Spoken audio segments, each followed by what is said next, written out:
come and bring some of her constituents with her.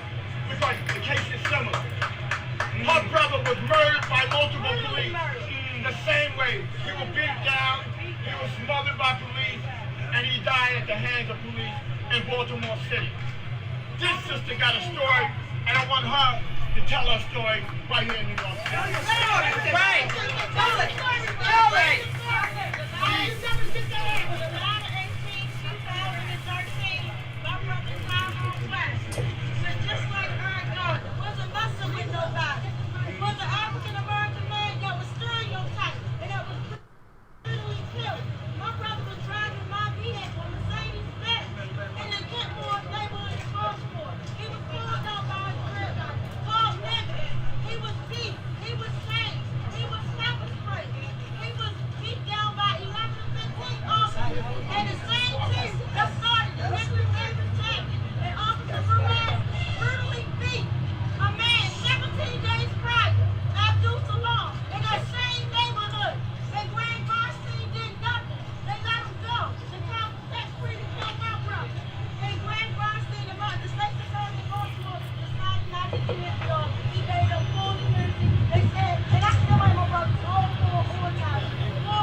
Nobody deserves to be brutally murdered. Not Mike Brown, not Tyrone West, nobody. It's a community statute. If we don't give it justice, these are not isolated incidents. Please don't get it twisted. An injustice anywhere is an injustice everywhere.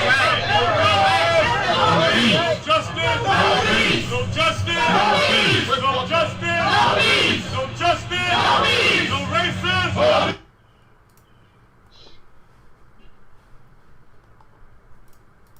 Welcome everybody to West Wednesday number 356. It's been 356 weeks that the West Coalition has been protesting the death of Tyrone West. I'm going to turn it over to Tawanda. Mic check. Mic check. So thank you guys for joining us. Just like my brother Ben said, this is week 356, day 2,492. So for all those weeks and days, we have been fighting, not just for my big brother Tyrone West, but for all the victims of police brutality and or murder. And I just want to let you know the reason why that video was played. That was when we actually met Eric Gardner's family. A man nearly 5 years ago, going on 6 years, I'm sorry, this will be a 6-year anniversary coming up, but he was actually murdered in New York City on Staten Island, where we actually went, met the family, stood in solidarity. He was actually choked out, and his dying words was, "I can't breathe." So, with all the stuff that we're seeing on the news, with the latest victim, George Floyd, who was just screaming, "I can't breathe, I can't breathe" on Monday. And literally, my brother Tyrone West, same exact thing. He was pepper sprayed, tased, beat, stomped, brutally executed by 11 to 15 Baltimore City police officers and one Morgan State officer, David Lewis, David Lewis had his foot in my brother's neck the same way. So when I saw that video Monday and I heard the brother screaming, "I can't breathe," and was complaining about his body, my whole world just went back to July 18, 2013. It is just really sad because these are the things that trigger victims, family members. You get what I'm saying? This is something we will never have closure. The only way we can actually have closure if our loved ones were able to come back and be in this world with us again. Unfortunately, that can't happen. But what we can do and what we try to do is try to stop a family from feeling this type of pain. And I want to start off by saying I love my brother children, I love my family, I love everyone. So I just wanted to give a big shout out to my brother children, especially my brother's youngest son. I'm glad he's home because they had my brother's son incarcerated just because he couldn't deal with the fact that his father was murdered. He didn't kill anybody. He didn't do anything wrong. And they literally had him in there 5 years, going on 6 years for nothing. But yet killer cops still walking the beat. Killer cops that murdered my brother, they got full immunity and plus pay raises and different job promotions. Ruiz is currently a daggone detective. Are you serious? Are you kidding me? After you brutally murder one unarmed man and you are able to get a promotion? But then, what we need to remember, let's talk about the history of policing. This goes back to slave catching. Always remember that a cook will be a cook, a doctor will be a doctor, and a slave catcher will be a slave catcher. We keep forgetting. They're not here to serve and protect. Who are they serving and who are they protecting? It surely ain't us. So I just want to introduce our special guest tonight. And then also another thing that had me on the end of my seat, my blood was cooking, was the simple fact that Amy Cooper, a white woman, in Central Park. And when I think about Central Park, I think about the 5 young men that was falsely accused of a rape that they didn't even commit, had their whole life took away from them in a blink of an eye. So you have a woman, a white woman, now in 2020, standing in that same park with foolishness, all because Christian Cooper, a black man, non-related, they have the same last names, but they're non-related, never knew each other before this day. Well, she was walking her dog illegally and without the leash. And there's a sign big as day that basically says no dogs can be running loose through the park. And he just reminded her, hey man, but it's okay when they kill us and they try to tell us they can get off commands, all this foolishness. He reminded her, hey, you can't have, and what did she do? Because she know black men in America, black women, black children, black people, black and brown. Let's be clear. Black and brown people in America aren't safe. So you can literally pick up the phone. That's like playing Russian roulette. You can pick up the phone and depending on who is coming, who that call, their life is in their hands. And that is utterly ridiculous. So with that being said, I had my brother, Savante, all the way from Sacramento.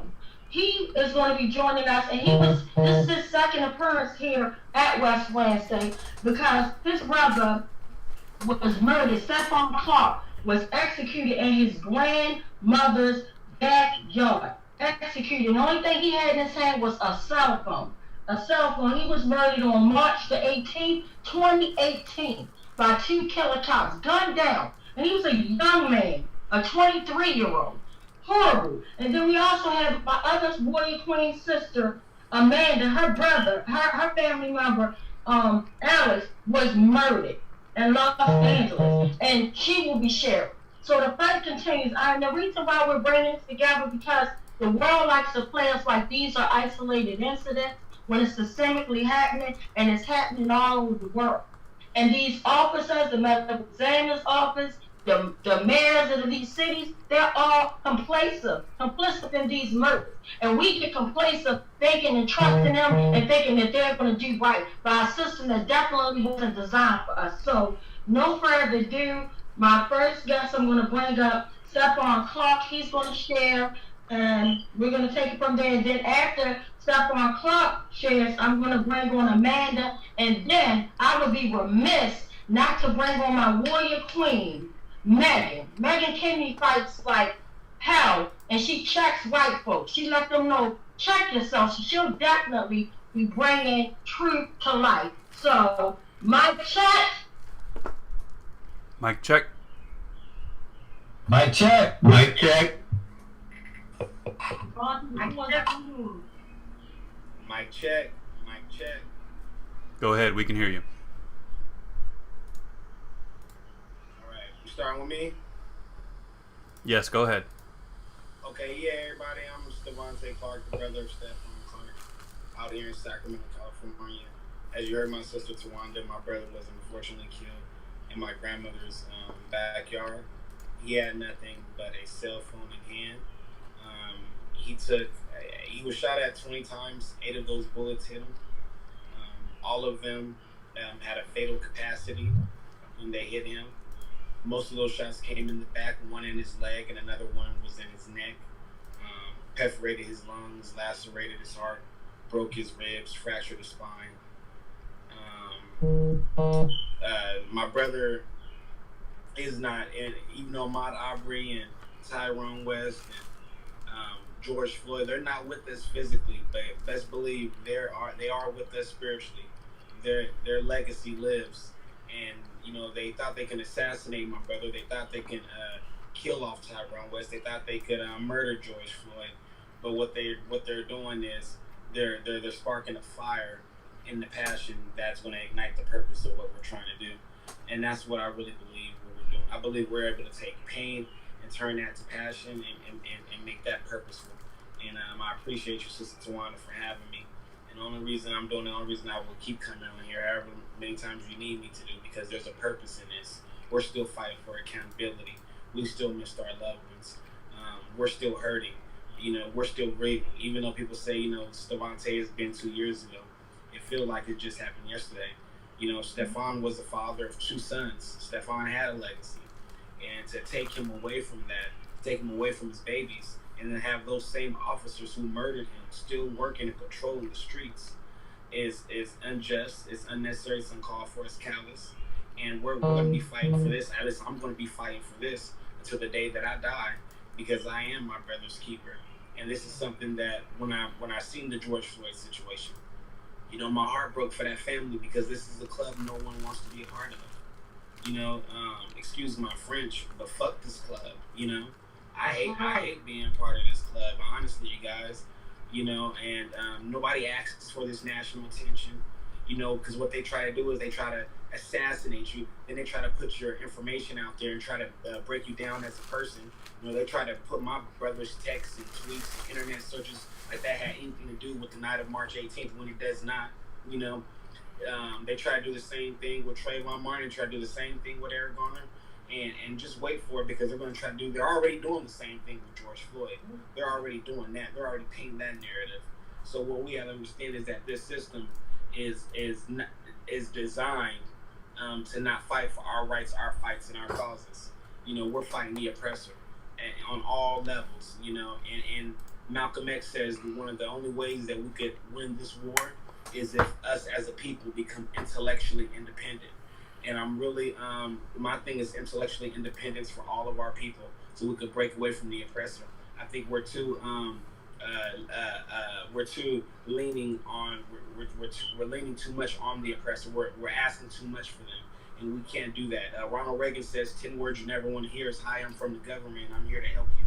So we don't want their help. We need to stop calling the police to come and kill our kids, and we need our own de-escalation tactical teams. We need actionable items. An actionable item to me is a de-escalation tactical team. Somebody, because obviously the police don't know what they're doing when it comes to policing our communities. And my brother would be here today if they knew what they were doing. If police actually protected people, not property. In our communities, if you've been around the underdeveloped, underrepresented community in America, you would know that it feels like police protect people, not property. It's evident. That's what we feel every single day. Every single day, we feel like property is more valuable than human lives. And until I used to tell police officers this about a week after my brother died, because I was grieving and I was really passionate. But because that pain had me passionate. But even though my brother had just died, there was no purpose to my passion, because I was just hurt. But during that time, I used to tell every cop that I walked across, I said, your job is to protect me like security and serve me like a bitch. And when I said that, I didn't mean no disrespect, because I love law enforcement. But that's what I meant. I meant that. Your job is to protect and serve me. You work for me. Our tax dollars go to you. I pay you. I pay your salary. Without me, you wouldn't have a job. And we have to let these officers know that they work for us. because they feel like they do whatever they want. They feel like they're dictators, they're totalitarians. They feel like they can just run wild and kill. They say if you want to be able to get away with murder, become a police officer. We have to make that unacceptable. We need accountability and justice on all levels. And until we get accountability for Stephon Clark and we get rid of that crooked district attorney here in Sacramento, Anne Marie Schubert, we gotta know her name like the whole world knows the name of Carol Baskins. All right, District Attorney Anne Marie Schubert needs to be recalled. And also, we gotta get these 2 killer cops off the streets, Taryn Mercadal and Jared Robinette. I gave y'all my spiel. I don't want to talk too long because I'll talk your ears off. I'm a preacher. Mic check, mic check. And I just want to thank you again, brother. And also, can you tell us how we can connect or any which way we can help you? Because I know that you do your stuff on Sundays. And the reason why I brought you back on again, the first time you were like, I had so many people that said, oh my goodness, how can we get involved with Stephon Clark Sundays? And they really want to know, like, you intrigued them the first time. You were, awesome and amazing. The passion is real. How can we help support you, and how can we support Stephon Clark Sunday? Okay, yeah, Stephon Clark Sunday is going to be a platform, something like what my sister Tawanda is doing here with West Wednesdays.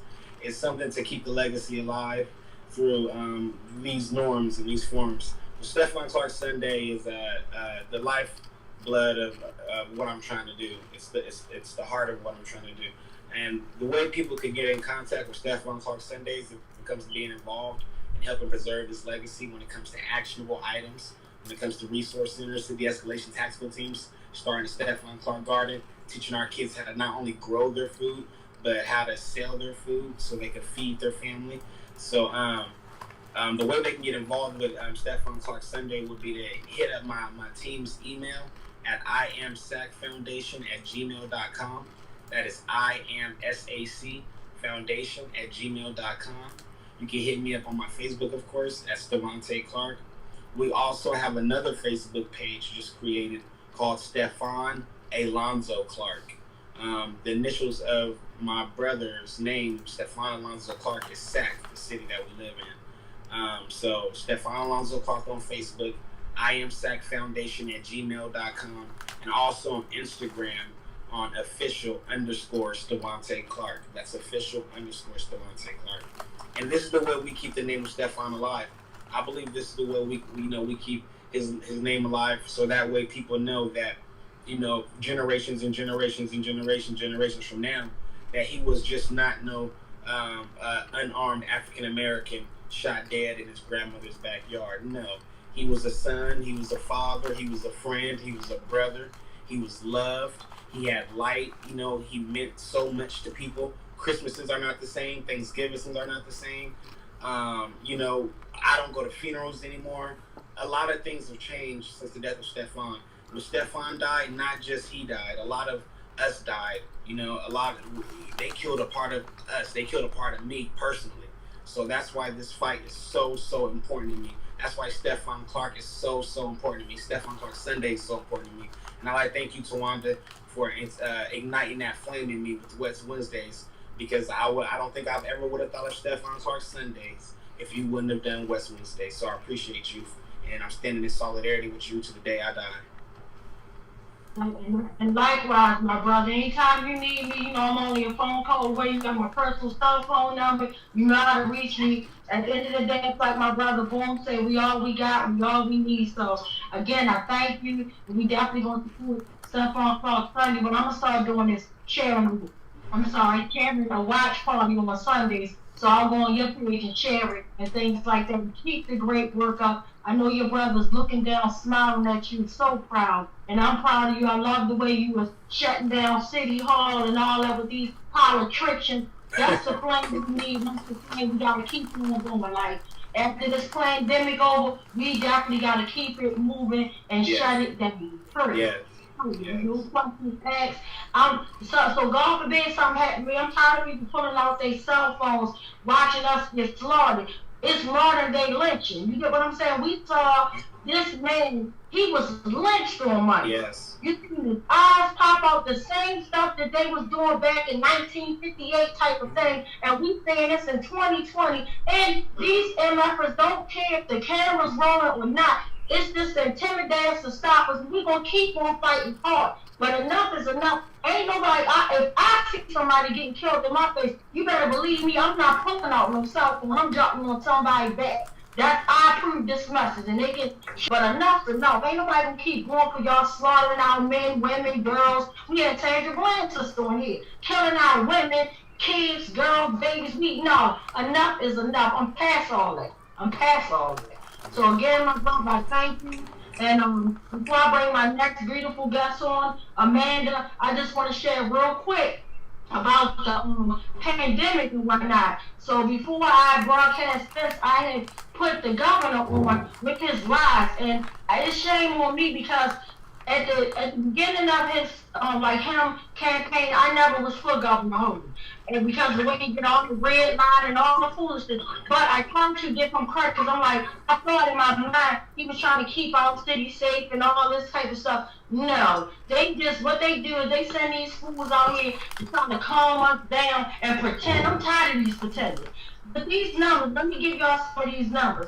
Right here in Maryland, with the COVID-19 tests that test positive, we have 48,423 confirmed cases in Maryland. We have 2,270 deaths, y'all, in Maryland, right?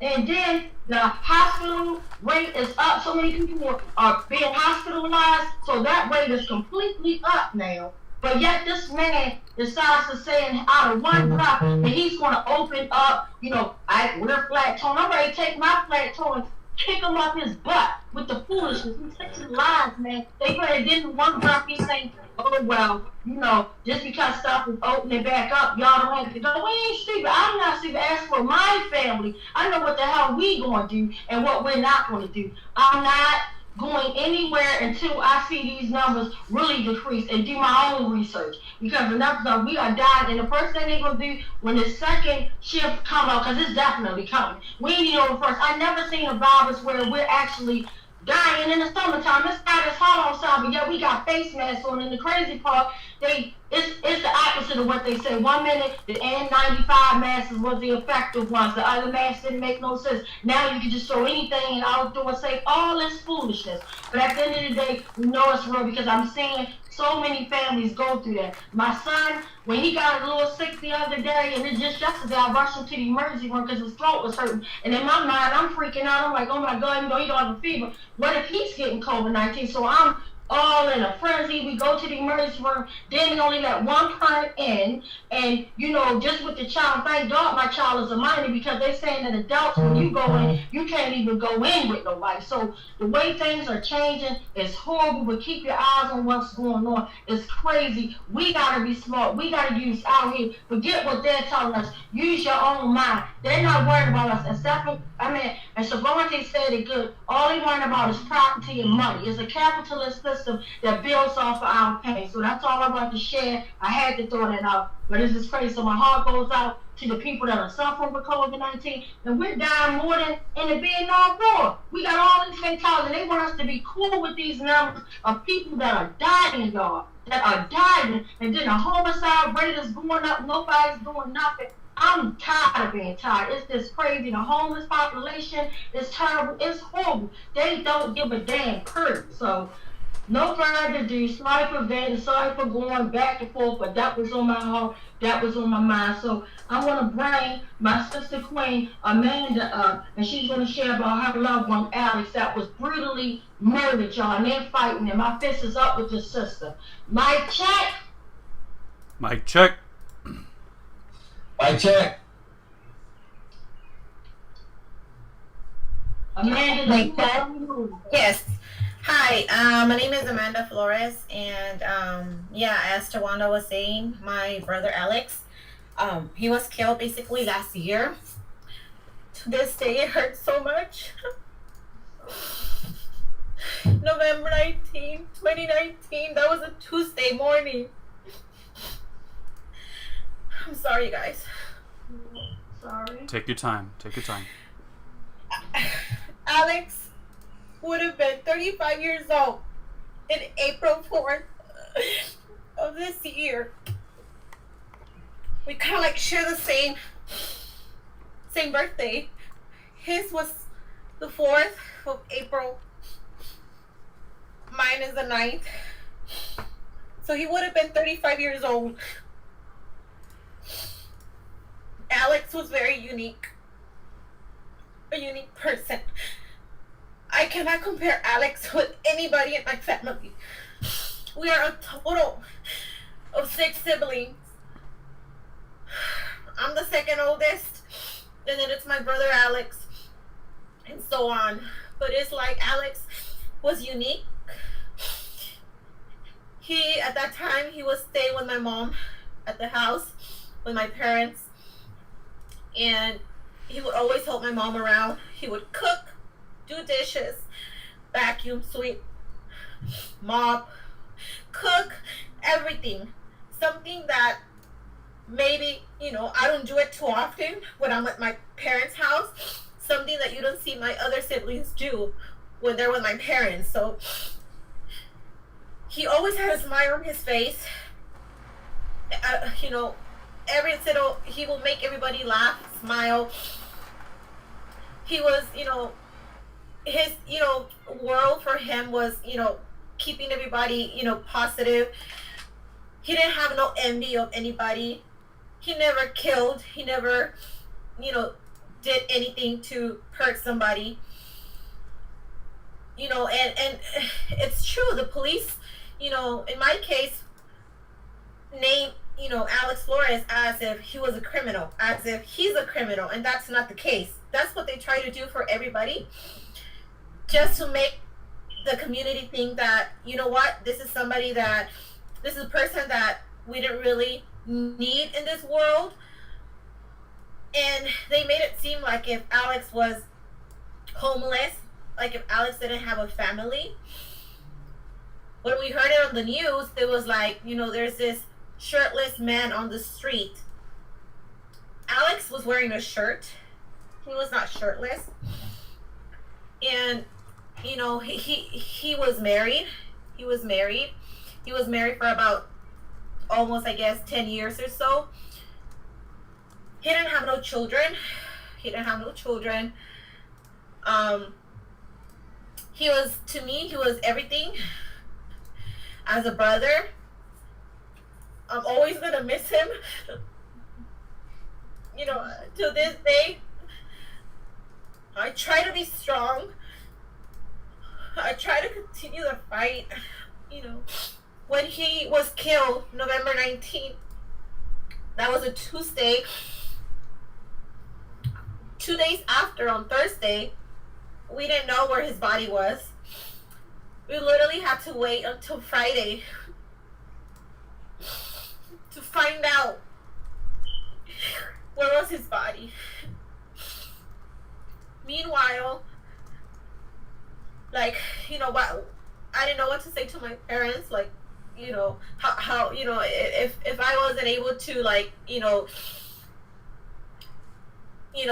take it myself, because there's no way, this is your family member. You don't know what to do in that moment. You just want answers, and having to wait so many days is like unacceptable. 2 days after we started protesting, we started our first protest, and that was the reason why, because we didn't know where he was. And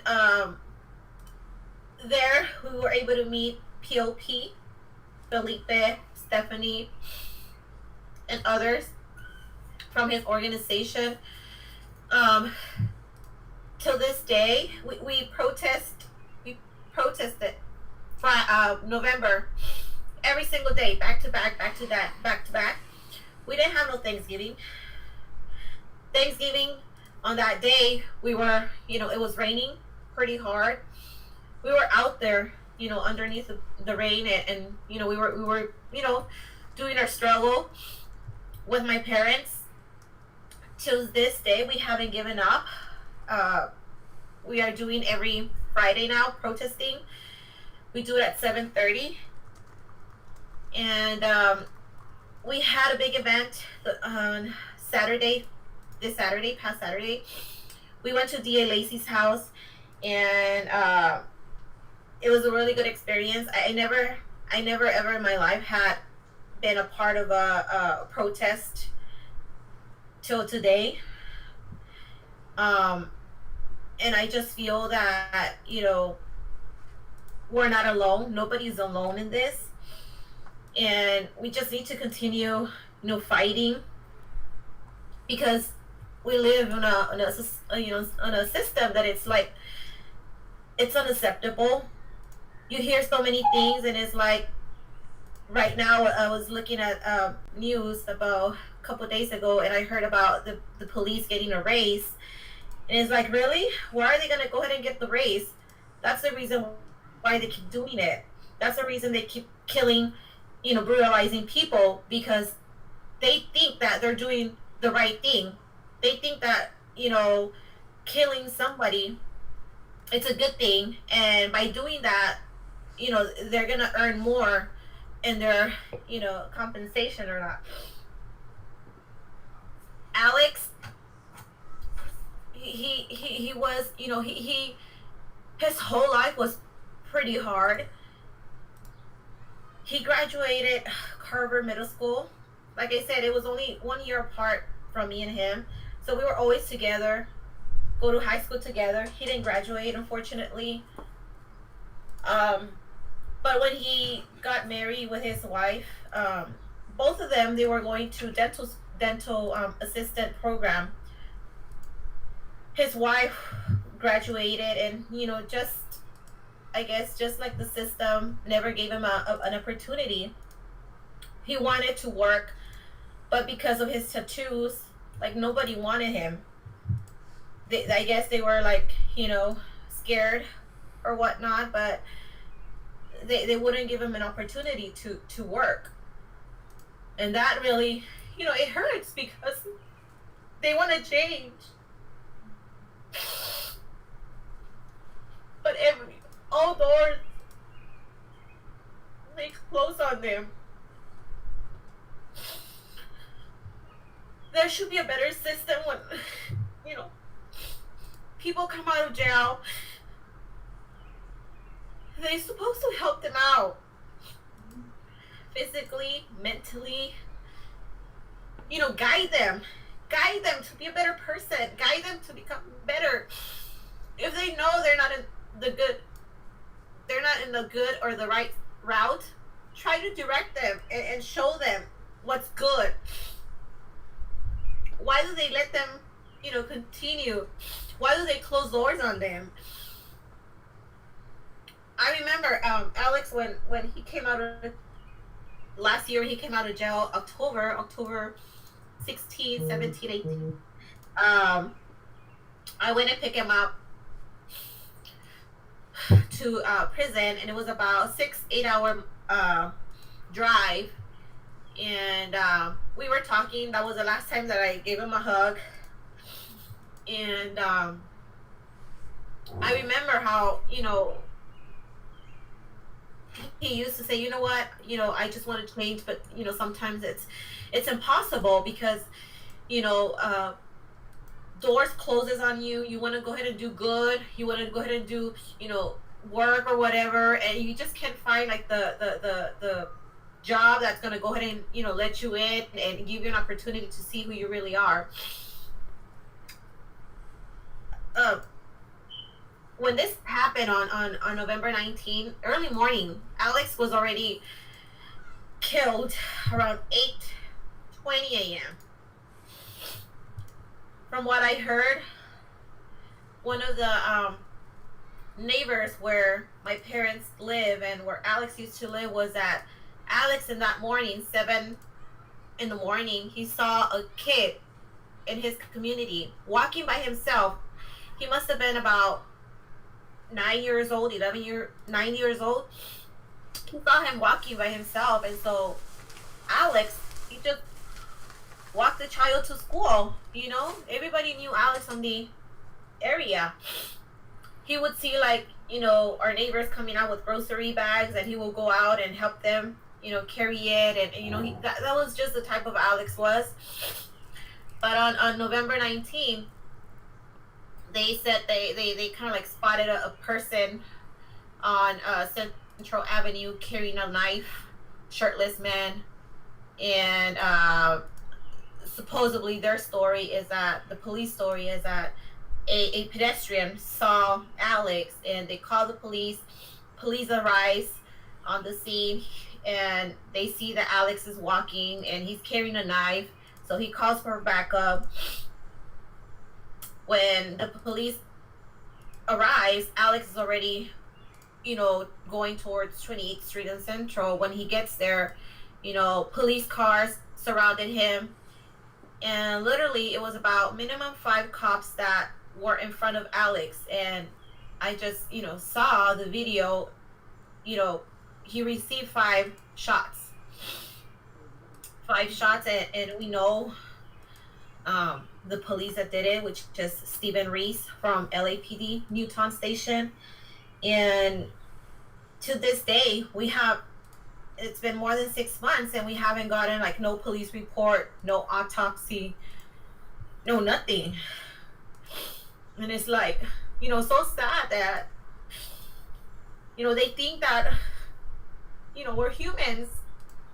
They think that we're animals. They think that we're nothing, that we're worthless. And this happens to the working class people. When, you know, when they surrounded him, according to their story is that, and according to their footage, they are telling Alex to, you know, to follow their orders, and Alex is not following. And at some point, they say that Alex tries to go up to one of the officers, and that's when they start shooting on him. And you know, we were able to get minimum of 3 videos from the small businesses around, and specifically on one of the videos you can see clearly that Alex at no point was trying to go towards one of the police officers, as you know what they're saying. And we could see clearly that he's walking away from the police, like as if he's, you know, wanting to get away. But at no point you see Alex confronting the police. But that's how they make it seem, so that everybody around the community, to brainwash them and know that, you know what, this person wanted to, you know, do something to me, and that's the reason why we did it. That's the reason why we fired. That's the reason why we killed him. Because if we wouldn't have done it, then it would have been one of us police officers or whatever. And not to get me wrong, this one of the videos that we got, of course the police goes and, you know what, they go into the businesses and they try to collect the information that business capture. They go in there, they edit, and then they, you know, they do their thing to you know, to erase what actually happened. But there was this store that, you know, mentioned that the police went over there, and the police goes in and he's like, you know what, I need your video, I need what you have, I need what you captured. And he's like, you know what, the owner is not here, so I need his permission, I need a code in order for me to get it. And he's like, you know what, I'm gonna go ahead and take the whole system. And he's like, no, you're not gonna go ahead and take anything. So long story short, the guy did not give any video to the police. So when we went there a couple of days later, I went there and I asked him, you know, if he was able to give me a copy, and he said yes. So he was basically explaining to me that, you know, the cops wanted to take it with him. And then the other videos that we were looking at, you could see that at some point the video kind of like cuts, and then it'll start, and then at some point it'll cut. So to me, you know, it tells me that they lie. They try to protect themselves. They you know, like you said, Tawanda, they're not here to protect us. They're not here to serve us. They're here to pretty much, you know, take advantage of us and just try to step on us and try to, you know, intimidate us.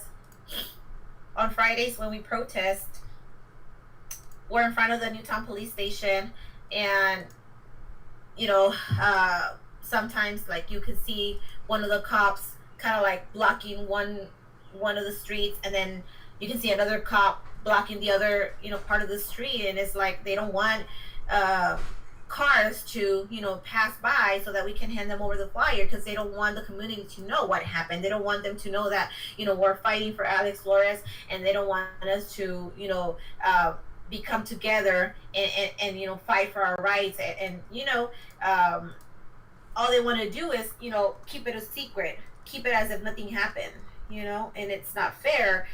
To this day, like I said, we've been protesting every Friday 7:30, and you know, my mom, unfortunately,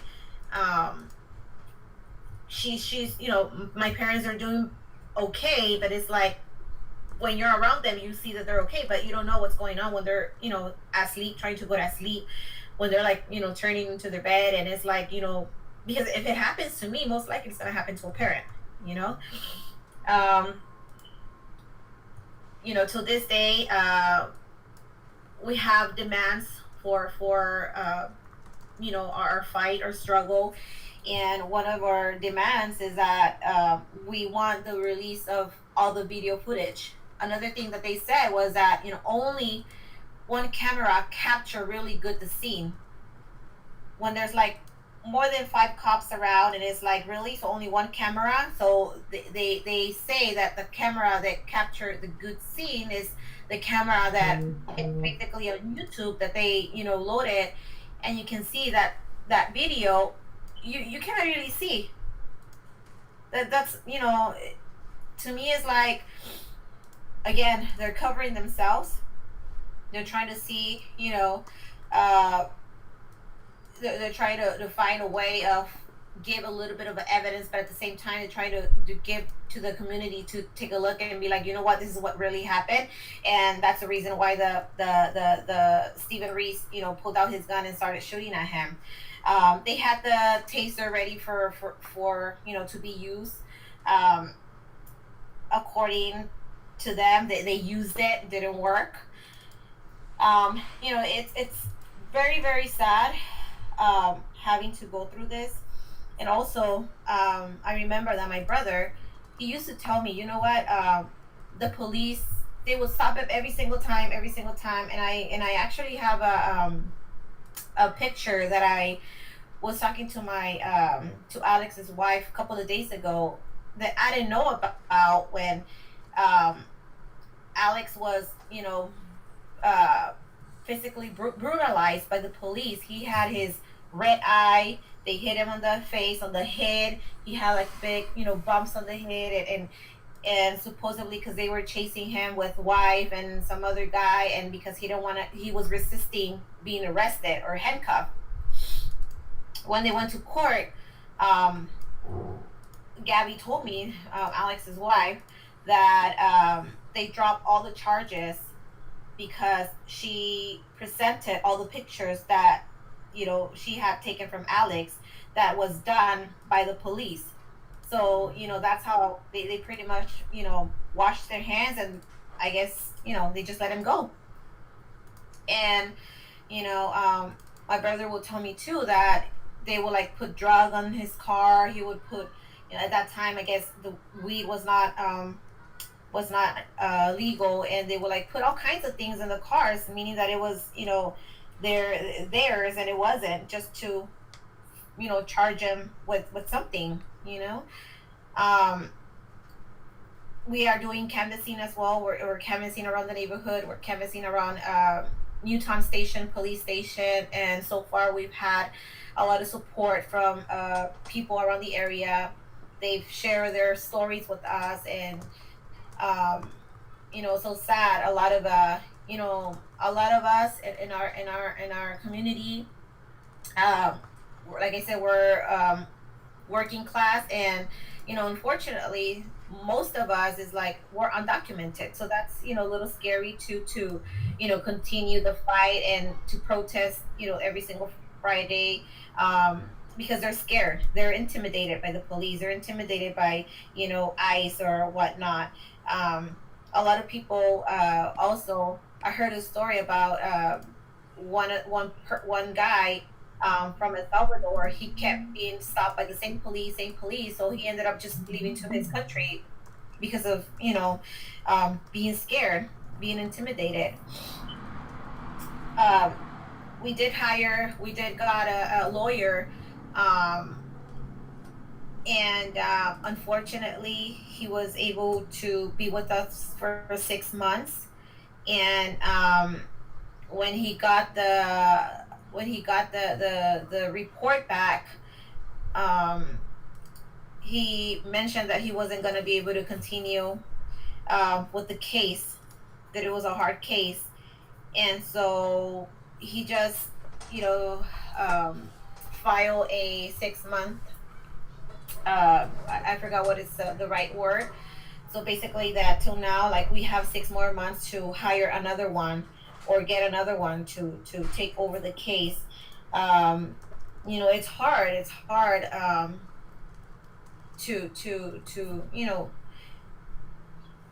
to fight for. It's like, for me, being a mom, 2 kids, being the oldest sister, and sometimes you just feel like your world is just coming down on you. Um, as of now, we haven't found a lawyer, but we are definitely looking forward to that. We are, looking for one, and POP, Progressive Labor Party, like I said, they've been amazing to this day. They they're always contacting me. They're always making sure that anything I need, to let them know. Finding a lawyer, which I'm gonna go ahead and have them help me out with that as well, because it's too much for me to do everything. Um, and we're hoping to find one. They've been doing raising as well for the family. Um, when my brother was killed November 19, like, I used to work 5-6 days, and I went down to 2 days, and then with this pandemic is like to 0 days. So it's been pretty hard. So we've been definitely getting a lot of support from POP, and we are their goal for them is to help fight the capitalism, which I've learned a little bit more about it. Of course, capitalism is, they care about themselves. They care about, profit. They don't care about us, the working class. They don't care about the system, even though they know the system is not working. They don't care, basically. And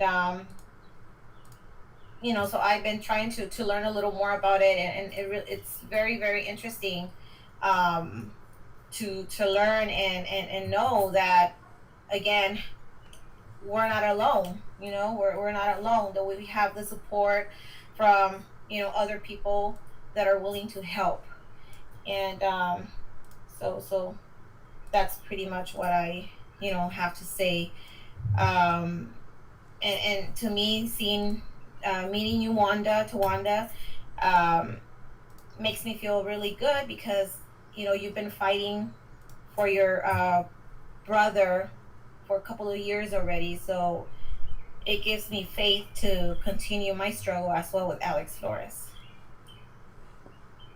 Thank you. Like, is any other way that we can help you out? Any information you want to share, like your email, if you have a cash app or anything that we can assist you with, you can feel free to share with. Yeah, so we do have a email, and that is justice for Alex Flores at Gmail. and it goes to we have a Twitter and an Instagram as well. So it's just for Alex Flores at gmail.com. Okay, well, I just want to thank you, and I want to let you know, don't give up, even though I'm not the oldest. My brother Tyrone, who was 44 when he was murdered, going on 7 years ago, he is my oldest brother. I'm the middle child, the only girl, and just, it's going to be hard. It's going to be times, the system is designed basically for you to want to just give up, throw in the towel. That's when they win. That's when they win. So it's always just like you see our brother fighting for his brother. We are our brother's keepers, and you just gotta keep them fighting. Sometimes, if you need to take a break for yourself, do it. Because in 7 years, I haven't even took a break yet at all. I won't take a break until these killer cops are in cell blocks. I meant that, but I didn't say it because it sounds slick. I said it because I meant it. And it's just sad, and I think about the stuff you're saying. It just seems like it's just a different victim name, the same game.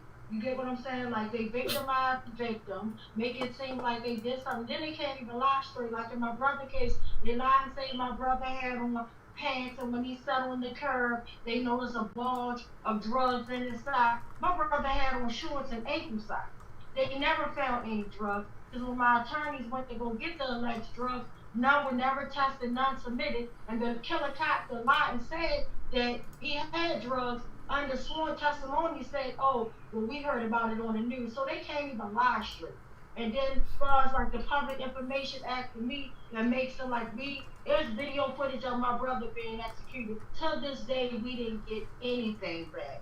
So I can't even hold my breath in that. The Public Information Act was a game, because they say, oh, well, this is Public Information Act. They got like 28 days to give you all this information, and if they don't, they're in violation. They've been in violation 6 years ago, and nobody got in trouble. That's the thing. Nobody, some people are held accountable. It's the Doug and Pony show. But we just gotta keep on showing them that we are one family, one fight, one cause, one purpose, and we stand in solidarity with you. And I'm so sorry about your loved one, your brother. I'm so sorry. I know your pain. I live and breathe it every day, trying to work, trying to be a mother. You know, just all that. I feel, but like I said, take time for yourself and keep the fight no matter what, because at the end of the day, the way your brother sounds like a gentleman, just like my brother, and he would have fought for you. So we gotta be there for us. And the thing is about loved ones, and the good thing about that is we are them, even though they killed them physically, but it's passed on to us. We're gonna keep them fighting. We are there for it.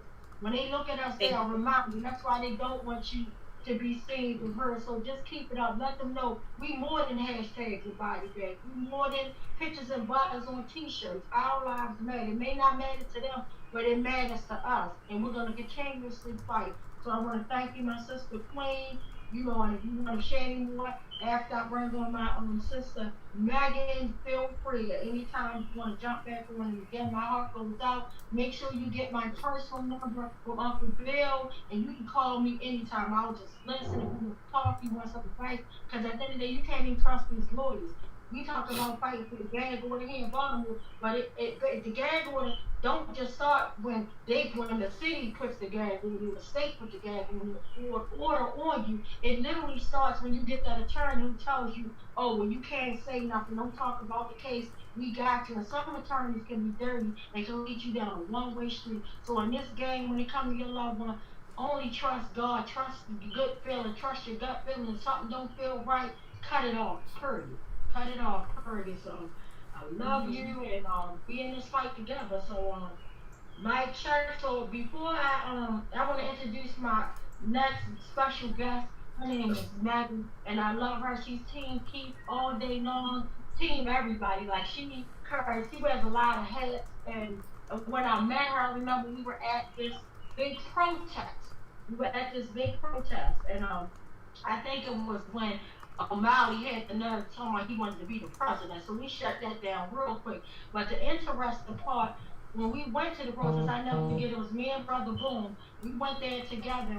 Now, long story short, when we went there, At the door, me and Boom, they came down there, they checked us with a scanner, they had me hold my hands up like this, took the scanner and went all around. I'm like, what y'all doing, people? They like, look, we know that you protest, you a protester, we seen you on the news and all this. I'm just like anybody else. So they stereotype me and Boom. They searched us thoroughly. Long story short, we go through all that, get inside. I see Megan.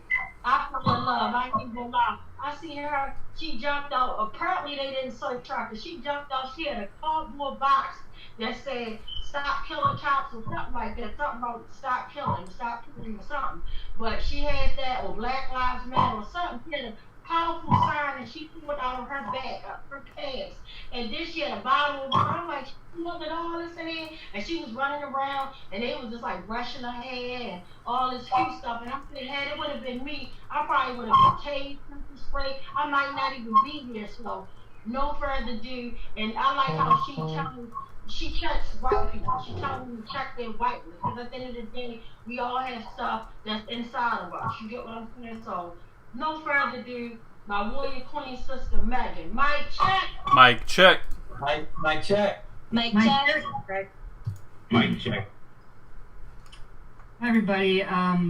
Thanks, Ms. Tawana, for having me on. This is a big honor to be a part of this event and to stand witness to you and Amanda and Stevante's story about the love of your family. I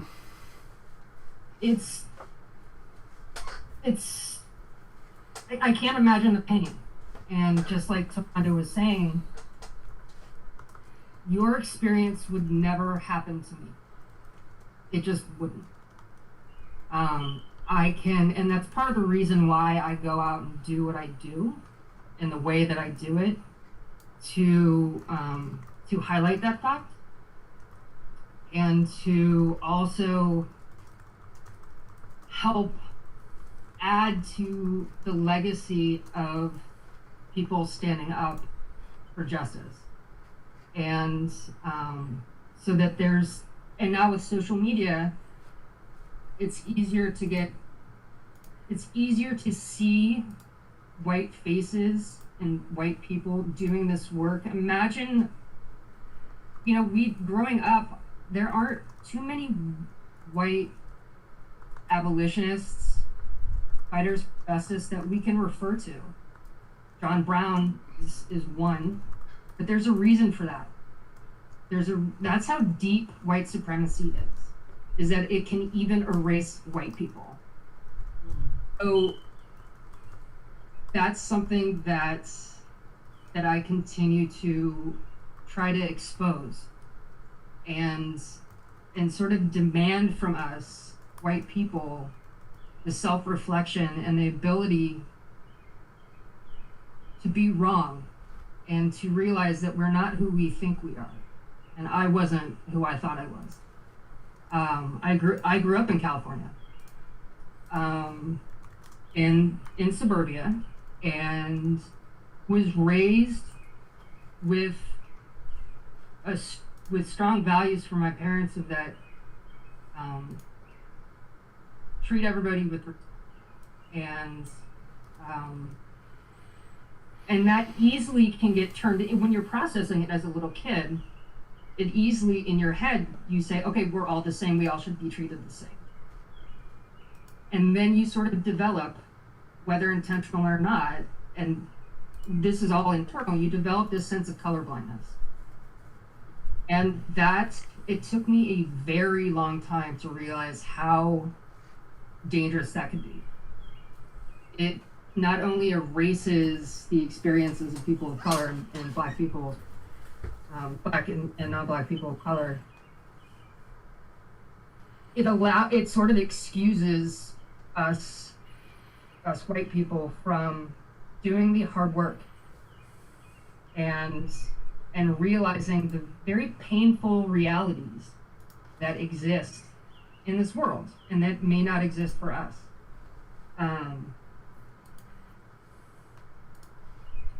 It took me a very long time, and it took me until the death of Trayvon Martin to really internalize that. And I was 35 when that happened. So, or yeah, 35. Like I always knew, and I would be able to intellectualize, and that's one of the things that we can do as white people is we can have these academic debates about what race is and what is racist or not, and it's ultimately, you know, for what? Like, what's the point of debating? Just believe people. And then when Freddie was killed, is really when it hit me in the gut that I definitely live in a different world than black people and brown people. And I was sitting at home on the couch 1 day after Freddie died, and somebody posted on Facebook, there are hundreds of people down here in Sandtown. Where are the white people? Because everybody was out in the streets. And that was like a punch in the gut. Because I said to myself, I answered that question, honestly. And the answer was, I'm on my couch. And that was sort of a light bulb of like, oh my God, this is what everybody's talking about. My good intentions don't mean anything. They don't do anything. There needs to be, argue that protest is not action or whatever, but I don't want to get into that. So the next day I went down to Sandtown and looked around and was like, oh my God, where are the white people? There was like 5 of us. And so that's when I sort of committed myself to being more visible and vocal about whiteness and how it operates and how we're conditioned into it from in utero. This has been in the works for 400 years, and it's passed down through just societal habits, intentional or not, I should say, that, you know, we have to actively fight against it. We have to actively start looking inward. The work begins within, and it's difficult work, but it has to be done and you have to be ready to not like some things that you realize about yourself. It's almost like recovery. If anybody's ever gone through a recovery process, there's a point where all this stuff starts flooding in of like these things that you said and people that you've hurt, and you have to accept it about yourself because that's your truth, and it hurts. But it has to be done because look what is happening. Look what is continuing. You know, Black people are getting killed on camera as we watch. You know, we can talk about Amy Cooper in Grand Central, in Central Park, right? Her instinct was to call the police, and she knew what that impact would be. You could hear it in her voice.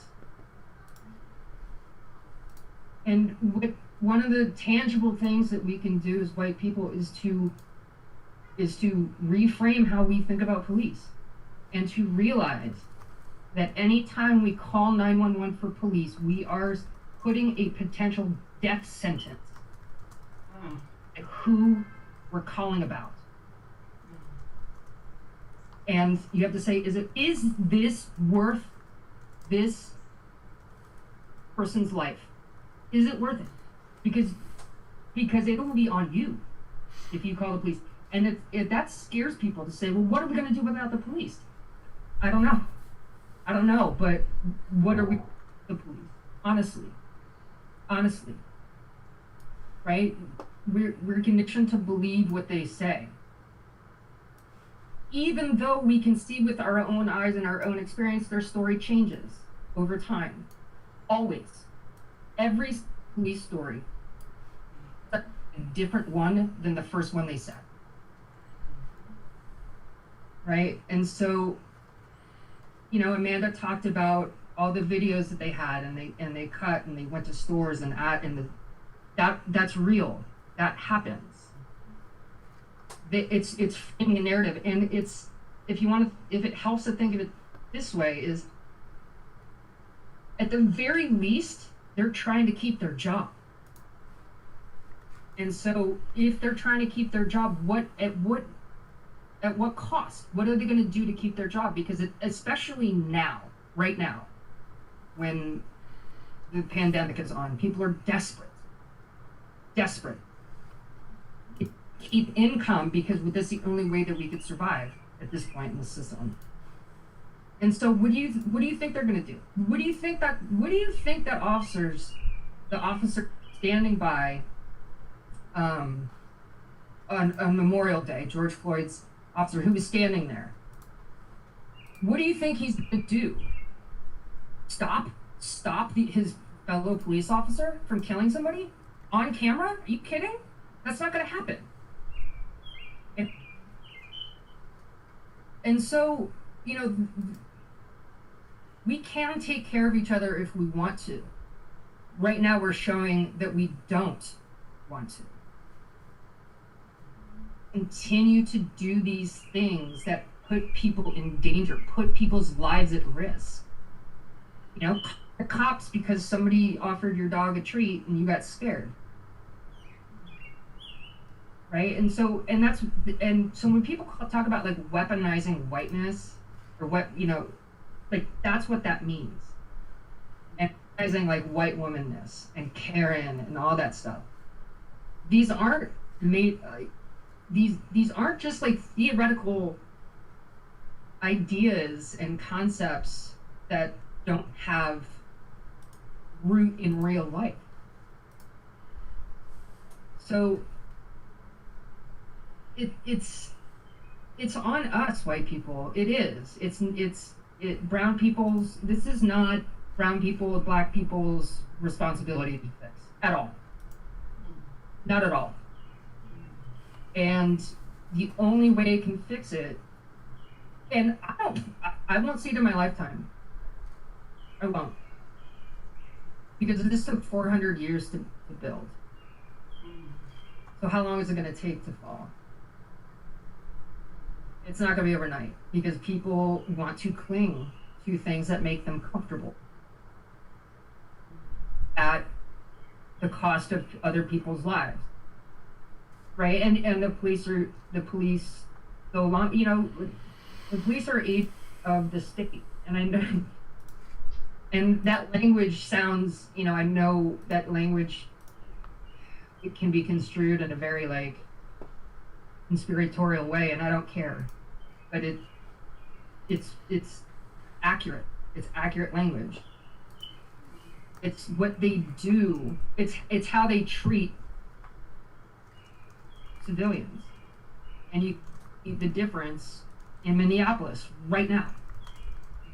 You can see, you know, in Michigan, when people took up arms because they couldn't, because of the stay-at-home orders, went into the state house armed, screaming at police in their face, and they didn't do anything. And then you look at Minneapolis last night, they were getting tear gassed and shot, and with you know, like the rubber bullets, they're massive. And so, you know, we can say that Black Lives Matter, but what are we doing about it? And having conversations about whiteness is a critical step. And it's not tangible. It doesn't put food on the table for people that have been harmed, which is also needs to be done. Like direct giving is important. So, you know, people ask me, you know, what should I do?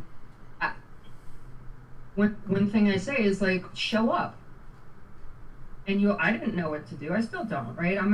This is a work in progress. This isn't, I'm learning a lifetime journey, and I still make mistakes, and I still say things that I'm like, oh God, I can't believe, and thoughts come into my head. I'm like, okay, where did that come from? So there's no finish line, and that's a hard thing to swallow too. But nothing is, harder to swallow than living in fear, right? The world I walk out into is very different than the world Tawanda walks out into, and very different than the world that Amanda walks out into, and that Stevante walks out into. It is. So what am I going to do about it? I'm going to scream about it. I'm going to donate money when I can directly to people who are marginalized people. I expose myself to people who use social media. Twitter, follow people that are nothing like you, and you will learn a lot. And one thing I want to bring up California again, and I talk about this a lot with one of my best friends, and growing up, it's a very California centric experience. Everything else is somewhere over the other side of the country. You grow up thinking it's the best place because there's a lot of good things about it. It's beautiful, nice weather. It's had some socially important events happening that help define generations and move toward a slightly more progressive reality, but progressive and for whom? Safe for whom? And she always talks about how great California is, and it's not as racist as the South, and that is so dangerous. I mean, we get into arguments about this. It is so dangerous to think that California is not racist, and that things couldn't happen there. And Alex, Los Angeles, Stefan was in Sacramento. This happens in California. It happens in San Francisco. Mario Woods was shot down by the cops on camera. This happens. It's people in California. We have to accept that and say, oh, that's because of this. It's like this because of this. It's racist. Flat out.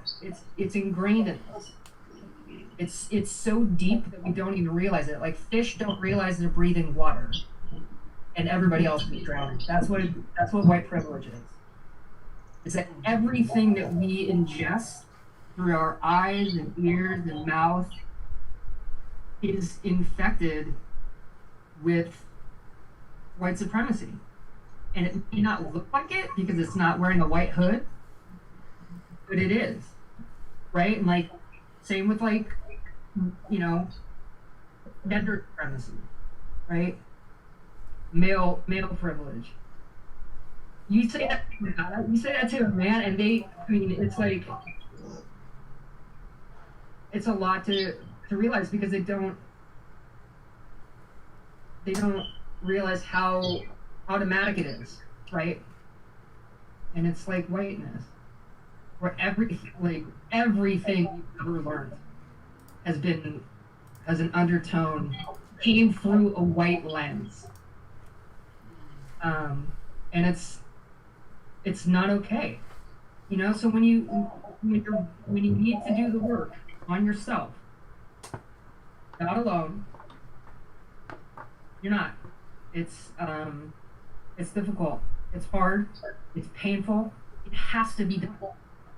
And so some of the things to yourself is look at your friend group on Facebook. How diverse is it? Who do you follow? Go on Twitter. Even if you go on Twitter and only follow people who are nothing like you. and you'll be close. You'll start to realize that like the way that you see things is because of what we look like and how sort of climate we were raised in. And even the best well-intentioned of us has its knee-jerk reactions. We do. That's the condition. That's how deep it is. And it's killing people. And so, start checking yourself on like when you watch it. And another thing is watching these videos. Not necessarily sharing them, but watching them. It's painful. We have to do it. We have to bear witness to this. There's no other way that we'll be able to absorb it all, because it won't happen to us in the same way. Police do kill white people, that happens for sure. The rates of it are completely disproportionate. So this is a very different experience. And watch the videos. And like in a snuff way, but like witness the reality that people of color have to survive in. Not thrive, survive. You know? And you know, like what Tawanda was saying when we first met at Martin O'Malley, when he decided to announce when he announced that he was running for president.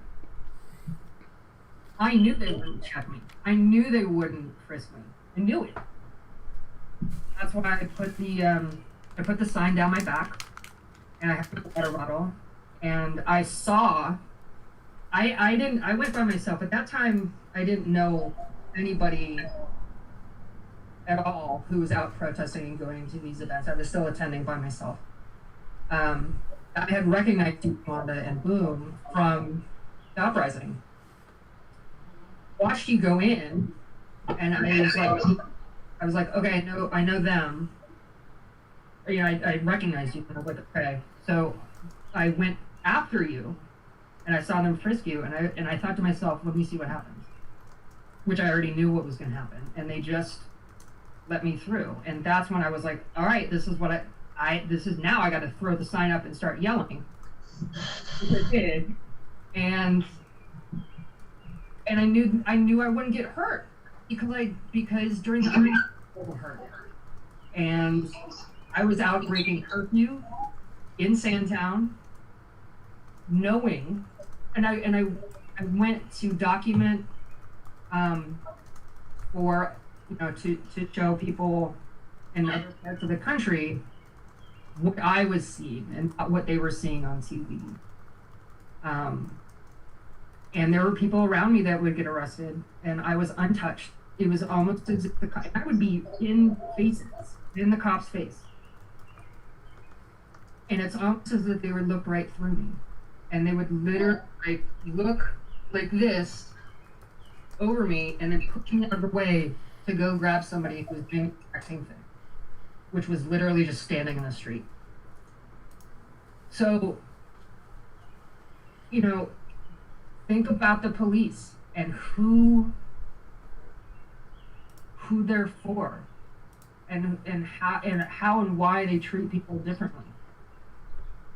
And know that every time you point someone, you are sentencing somebody to death. Potentially. And odds are a person who is being called on will firmly believe that their life is in danger the second they see a cop. Because it is. And we keep being shown that. And so, all I can say is that it's been a lot of work for white people to do to change the conditions people are grasping to survive. And it is a race thing. Racism exists because race exists because racism exists. It may be a social construct, right? We can talk. I can go on this debate. Like, sure, race is a social construct. So is money. So that doesn't make it any less real. So these are real things that need to be discussed, and they need to be fixed, and they need to be, and work has to be done. And yesterday, it didn't happen again. George Floyd was for forgery. That's why the cops were after him, for forging a check. That's it. So, like, what? I don't know, man. It's bonkers, and it's disgusting, and it's, you know, my heart breaks for, and again, like, what's that gonna do? And, you know, I all of my love, you, Tawanda, and Amanda, and Stevante, and everybody else who has had loved ones die at the hands of the police, because you'll never know, and nothing happens to them. Two of the, you know, Nicholas Chapman, who beat Tyrone to death, has been promoted. Oscar Ruiz, Bernardez Ruiz, promoted. They've been promoted. And this was years after they lost a civil case against Abdul Salam, who was beaten into a coma 17 days before Tyrone was killed by the same two officers. Not only did they beat a man into a coma, they killed somebody. Actually, they killed two people. They lose a civil suit for beating Abdul Salam, and then they get promoted. What is that? And what? And what? And more money is put into the police here. We have a spy plane. For what? For what? It's not like the spy plane is going to catch sexual assault at Johns Hopkins University. So, like, it's not like the spy plane is going to catch people who are cooking up drugs at Johns Hopkins University. You know, we need to have a day of reckoning. There's a day of reckoning is coming, and it's. I don't know, man. It's. We have to do something, and it's on us. It's on us. And however you have to frame it in your mind to accept the ugly things about yourself, do it. Because you will confront ugly things that you about yourself. And that doesn't make you a bad person. It's what you do with those thoughts that makes you a bad person, and what those feelings are. Right? I'm not, you know, we're everything all at once.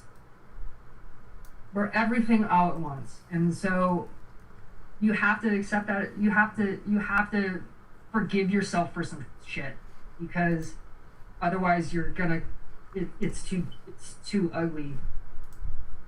And I don't know. I'm rambling at this point, but like, I don't know. It's just, it's hard, especially right now with being, you know, following the stay-at-home orders, to be able to feel like anything is changing, because the world's totally different, but some things are staying the same. Some things are staying exactly the same, and it's predictable. So, you know, again, some of the things that, and the way I say things and the tone I use, and I gotta be less angry about it so people will hear me. No, I fucking don't. I don't.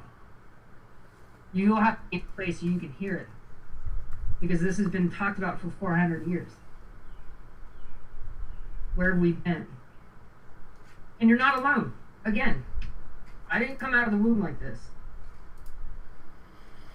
And I still mess up. Still. There are still things that when I'm trying to sleep, I'm like, ah! Like I can, it's like a visceral, like, I can't believe I did that. And you gotta make amends. And you gotta repair the damage.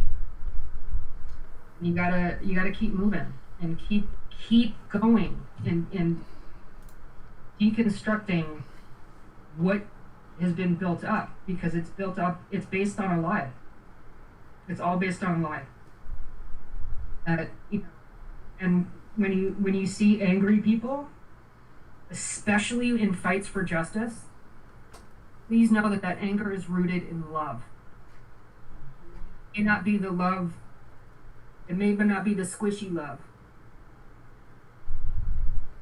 It's from a deep, fierce, sharp love.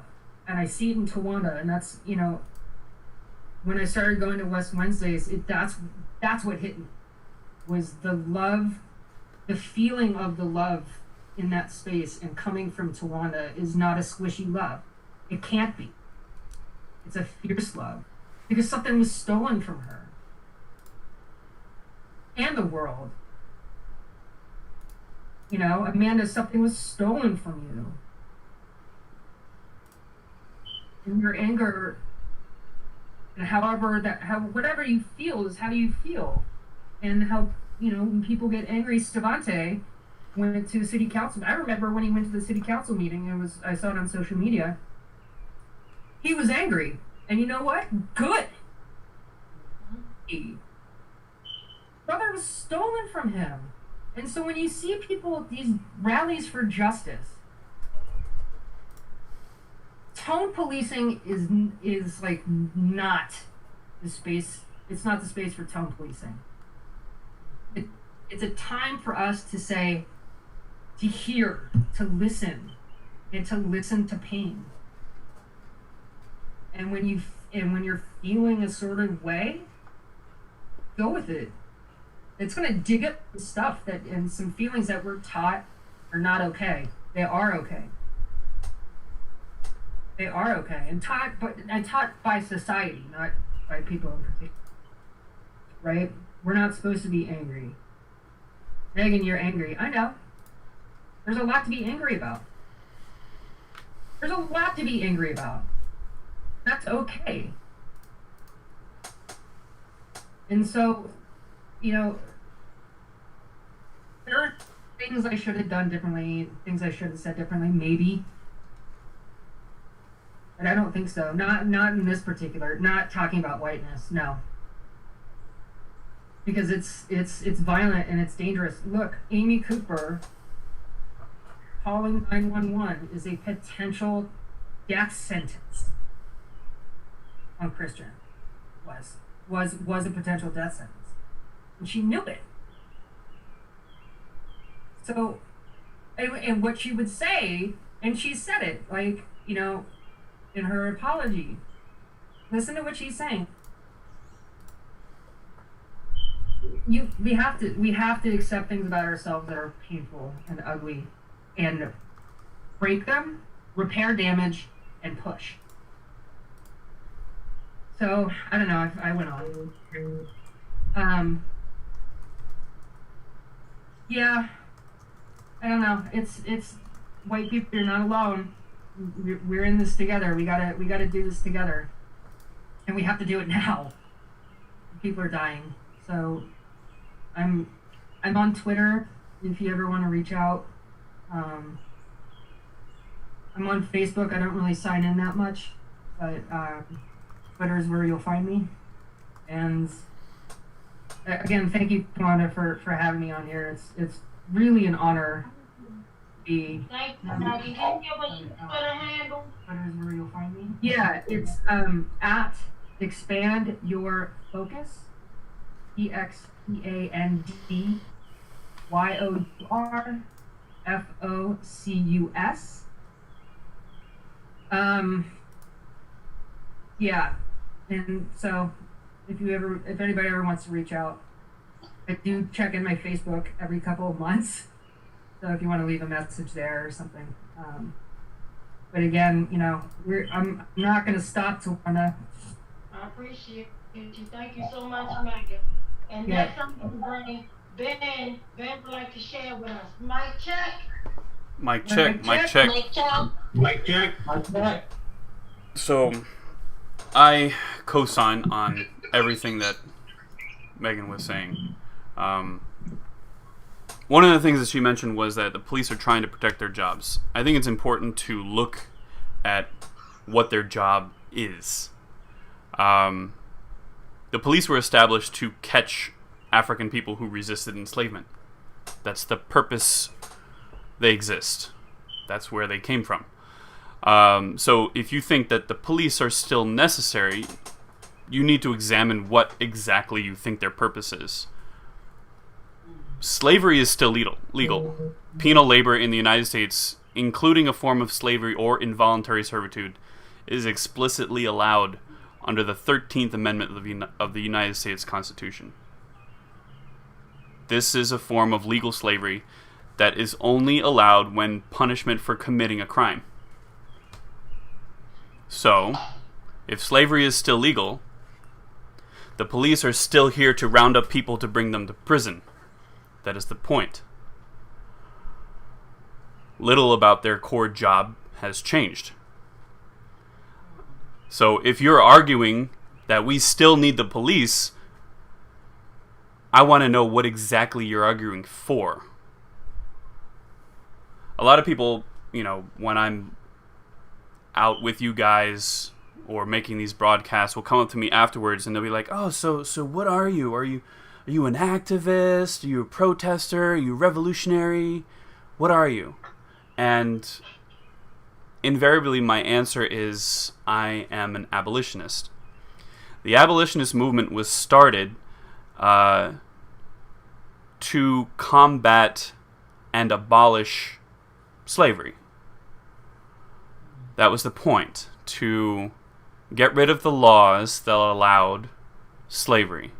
And it was led by a lot of black African ex-slaves, but there were also a lot of white people involved in that movement as well. There were place for white people because the abolitionist movement understood that these white people held a certain amount of privilege, a certain amount of status, and that they could influence certain things. That was the point of the abolitionist movement. Now, the abolitionist movement kind of dissolved after slavery was quote-unquote abolished, but as I just read, slavery is still with us. So, when I call myself an abolitionist, I believe that there are still things that we need to abolish, that we're still, required to do as white people. We need to abolish prisons, and we need to abolish the police. I'm unequivocal about this. And so a lot of people will come to me and they'll ask me questions. Okay, well, if we abolish the police, what are we going to do about all the bad people? If we abolish the prisons, what are we going to do about all the bad people, all the people who commit crimes? Well, prison doesn't actually help anybody, if you think about it. Prison does not rehabilitate anyone. It doesn't make anybody better. It doesn't make the victims feel better. All it does is punish people and make it worse for them when they come out. Other countries have rehabilitation systems where they work on whatever problems that the person who is incarcerated has and tries to work with them on it. We don't have a system like that in the United States, and we should. And the other question is, well, if we abolish the police, then what are we going to put in its place? Well, we could use more mental health workers. We could use safety professionals who are actually trained in de-escalation and aren't making decisions based on how they feel that day, whether somebody lives or dies. People without lethal weapons. Paramedics don't have lethal weapons. Ambulance drivers don't have lethal weapons. Firefighters don't have lethal weapons. Is it because their job is less dangerous? I don't think so. Follow around a paramedic in an ambulance for a day and see what he comes across. See what she is exposed to. It is not less dangerous than being a cop. They are exposed to people with guns. They are exposed to people who are high, who are distraught, upset. And yet, because they are trained in de-escalation and because they are trained to be effective at their jobs without shooting people, they're actually able to do those things. So, next time you say, we need to lock that person up, think about where it is that they're going. What it is that they're going into. Whether that system actually even needs to exist. Whether or not the police that support that system need to exist. The police still disproportionately lock up black people in this country. And disproportionately, for people who don't understand, black people make up 13% of the population of the United States. And yet, they get locked up at a magnitude far higher than 13%. Because the police target black people. So when you think about what the purpose of the police initially was, you can see that they're just living up to what they were created to do. And that extends to brown people, and that extends to everybody else in these United States. Mic check. Mic check. Mic check. Mic check. Mic check. Now the floor is open. Any West Wednesday Coalition folks want to share anybody? Mic check. Mic check. Hey everyone. Can everyone hear me? Yeah. Yes, go ahead. Okay, a couple things. I wanted to give you guys an update about what happened with Annie Chambers at Douglas Homes and her battle with the housing authority to be able to feed her neighbors. The good news there is that after she received widespread support from all over the country even, and after an attorney who works with People's Power Assembly sent the housing authority a cease and desist letter, they've stopped interfering with her, and she's ended up with even more food to give out to people than before. So that's awesome, is that the way people pulled together to try to support her, put her and Douglas in a little bit of a better position than they were before the housing authority tried to evict and arrest a reverend for feeding her neighbors. And I also wanted to ask for your guys' help in fighting Hopkins gentrification of the area around their campus. I'm now working on investigating for Real News Hopkins' impact on the area around it, both in terms of the accessibility of its care and in terms of the way that its expansion has displaced people. I just wanted to throw that out there. So if any of you are connected with the people doing that work, I'd really love to get in touch. If you want to let me know now, please. If you want to, hit me up later. My number is 410-227-2725. That's 410-227-2725. And I'm Serafina. Thanks for your time, everyone. Mic check.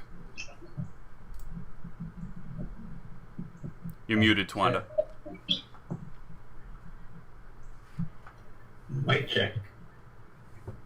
I was saying thank you, God. Love you. Mic check. Mic check. Thank you, T. You too. Mic check.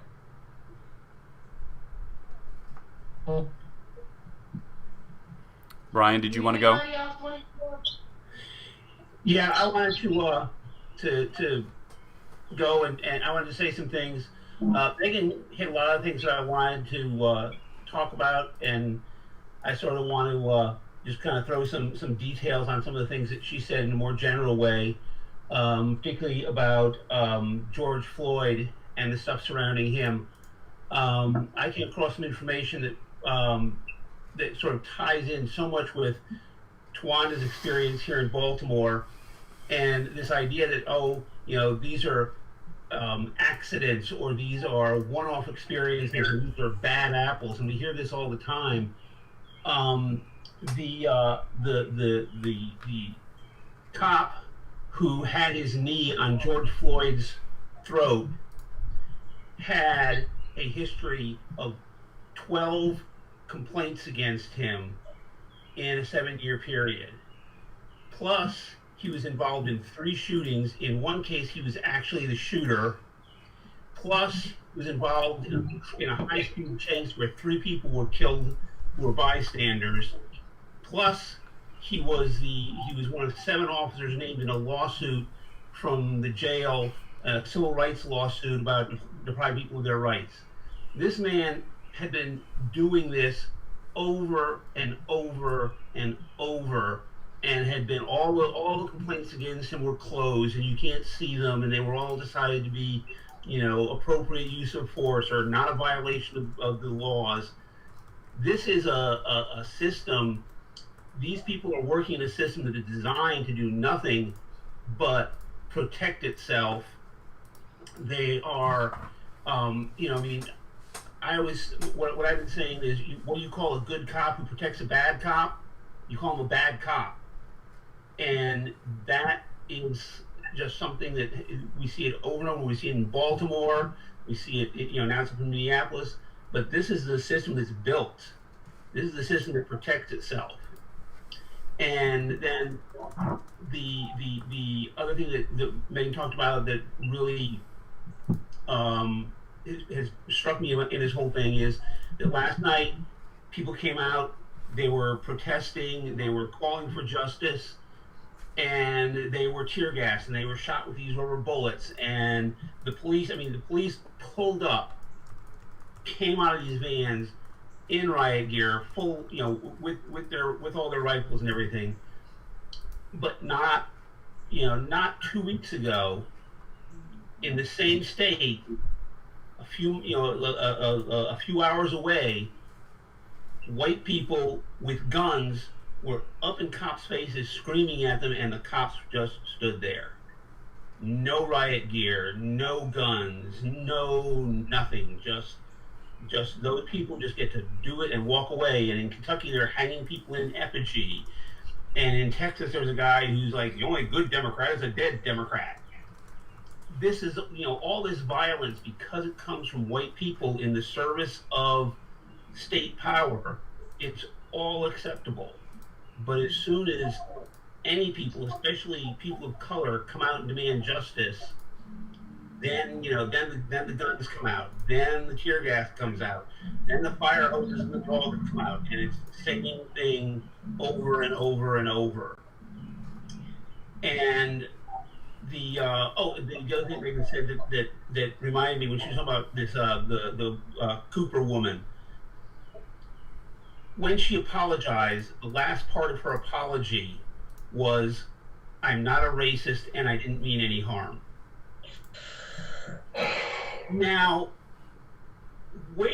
she said to this man, "I am going to call the cops and tell them you're assaulting me."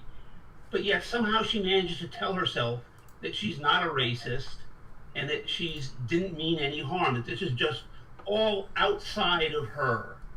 That she's not a bad person. She's just someone who's it just kind of happened. And so, and this is again, we're making something about white privilege and the need to really face things about ourselves that are not comfortable. And I come I come to this struggle from a church background, and the thing that Meg is talking about how we have to deal with ourselves in church speak, that's repentance. And repentance is not guilt. It's not feeling bad. Repentance comes from the Greek words meaning to think again, to go back and think about things in a new way.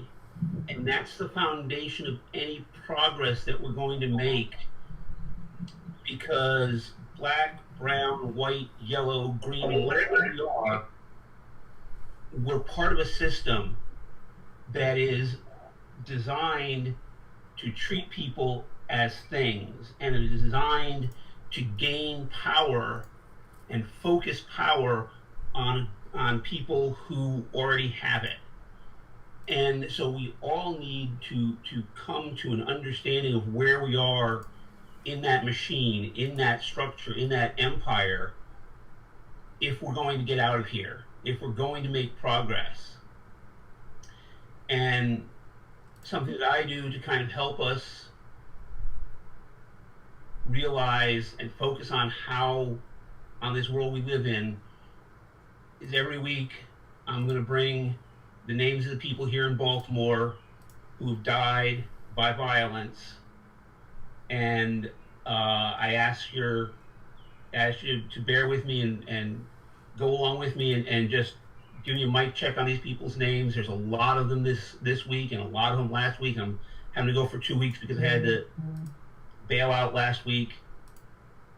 But this is the toll of the empire, and this is why we're fighting. Rico Graham, 36. Nico Graham, 36. Donald Foster, 34. Donald Foster, 34. Deontay Edmonds, 21. Deontay Edmonds, 21. Tyrone McCray Bay Jr., 43. Tyrone McCray Bay Jr. Kyle Williams, 28. Kyle Williams, 28. Stephen Clark Sr., 60. Stephen Clark, 60.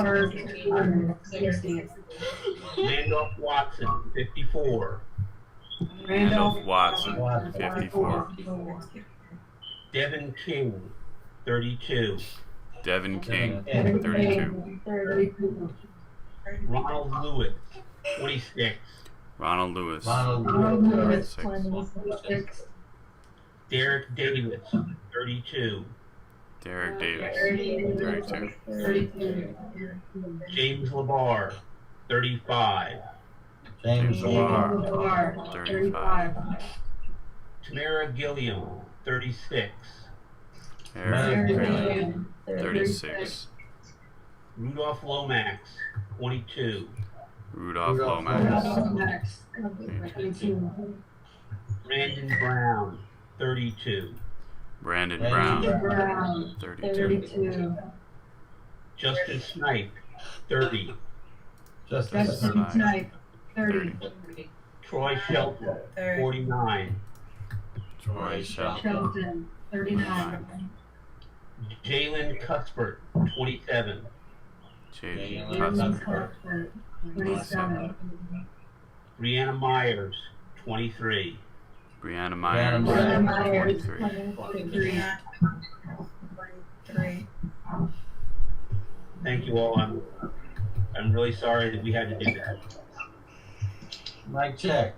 Mic check. Can I speak for a moment? Go ahead. Hi, Magic. Yes, go ahead.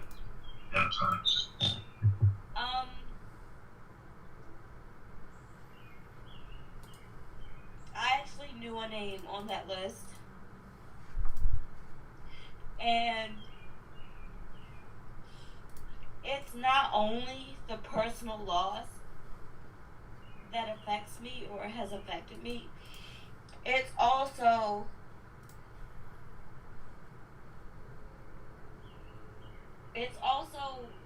the fear. I posted something on Instagram today, and I was saying the idea, like the fact that I have to live with this fear, with my own son or with any black man that I care about. That makes this whole system, the police, it makes the whole capitalist system a terrorist. And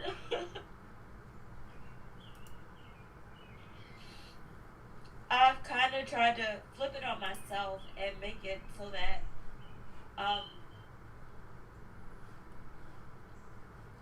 even reframing the way that I think about my own son and being like, look, I want to love him, I want to support him, I want him to feel magnified and loved as much as possible, because every time he steps out of this door, He's going into a war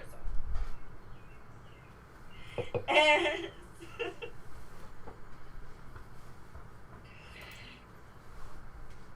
I knew the name Kyle, and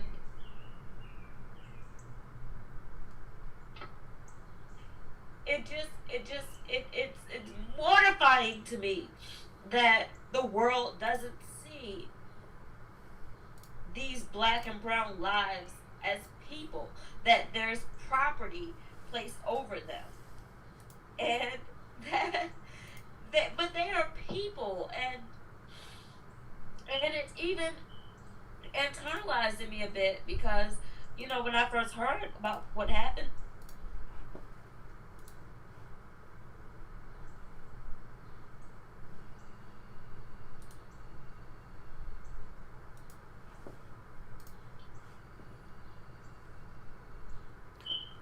Her feed cut to Wanda. Unfortunately, I think Her feed cut to Nation Wanda. name dropped out. Aww. But I do know that Kyle was a close friend of the family. The Kyle that was mentioned as one of those recently killed by community violence. I'd like to say one thing before we close this evening. First of all, thanks so much to all the people that spoke, especially our guests from out of town. It's as horrible as police brutality is and the loss of lives. It's a wonderful thing that we're able to support one another and do the best we can during the pandemic by coming together like this. Secondly, Amanda mentioned that one of the organizations helping in her fight against the killing of her brother was Progressive Labor Party. And I just want to mention that next week, which is the first Wednesday in June, we're going to be having the political discussion. And this upcoming week, we're going to be reading the article by Lerone Bennett, the Black history writer for a long time for the Ebony magazine. And he talks about how and why the slave owners and the capitalist ruling class began a whole policy of creating whiteness, as Megan was speaking about, in the 1600s, how it serves their interests, and of course, how we have to fight this. I'll invite anybody who wants to join in, please hit me up on Facebook and I'll tell you how to join in. All right, been nice being with everybody this evening. Wonderful West Wednesday. Keep the struggle up. Thank you, Uncle Bill. Mic check. Mic check. Mic check. Mic check. Mic check. So before we close out, do anybody need to share their final thought? I'm sorry, do anybody want to share their final thought? I actually do, if everyone has another minute. Thinking about what Megan said, there's something I really feel compelled to talk about, and that's my experience as a college organizer during the uprisings. When the uprisings happened, I went out to a handful of protests in Baltimore City. I'd carpooled with other folks from UMBC out. There was never more than a handful of us in one place at a time. And when the uprisings happened, I wasn't expecting it. I thought it was going to be another 10-person protest. And, suddenly the whole city was in the streets. And what I saw was cops parting from me and the UMBC kids like the effing Red Seas when they were smashing up against crowds of people with riot gear before that. And it's white privilege in action, and I'd never seen it so clearly before, so explicitly before. And we did the best we could to coordinate UMBC kids to come out, specifically to coordinate white people wearing college sweatshirts, because there is a socioeconomic privilege on top of white privilege of showing that you're in school, to come to the perimeter of protests and get between the cops and the crowd, so the cops would back up and they would see us, and they didn't want to body slam into us with their riot gear like they were trying to do with the rest of the crowd. They backed up like 10 feet.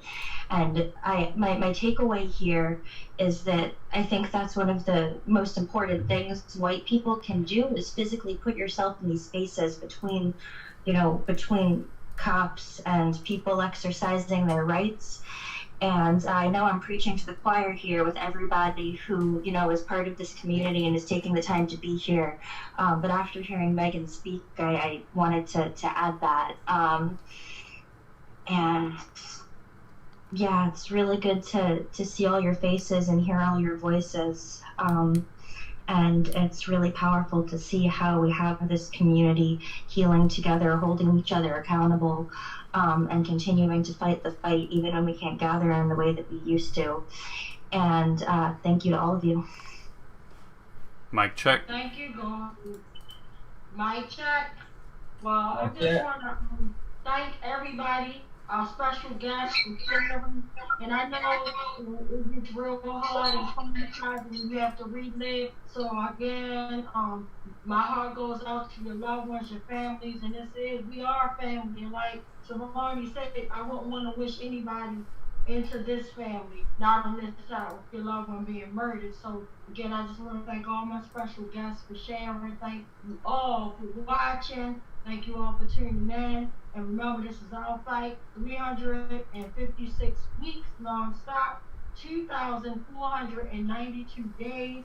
And just on a closing note, I just want to let you know, be careful about watching the media, be your own conscience consumer, because now that we see the blood of our loved one that just was murdered, and now all of a sudden here in Baltimore, they want to broadcast a show where officers were hurt, not murdered, but they show like 5 officers were hurt and things like that. They even reference to an officer being shot in Federal Hill, and I just want to let you know how they act different.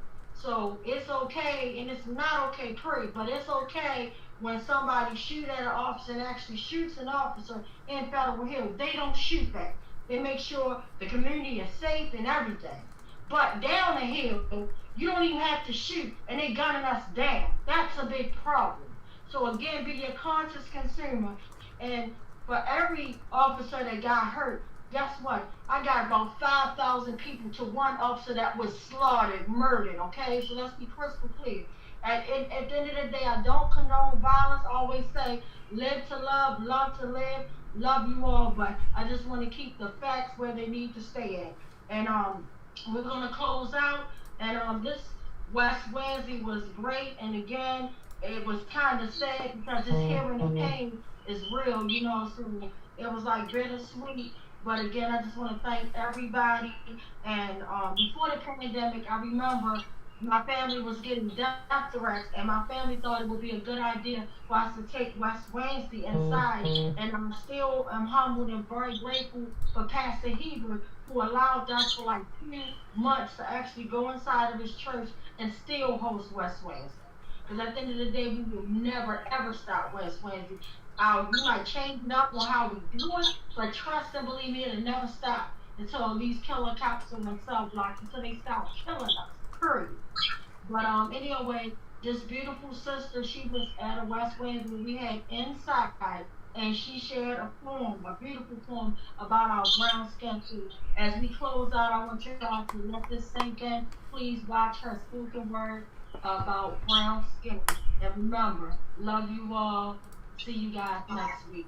Mic check. Mic check. Mic check. Mic check. Hey everyone, I just wanted to say we can see Shanae now. Or okay, we could until 3 seconds ago.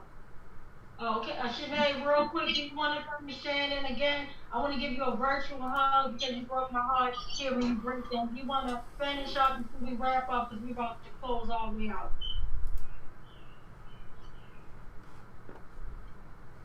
Shanae, your mic's not on. You're muted. Sorry. It hit me to hear his name on the list.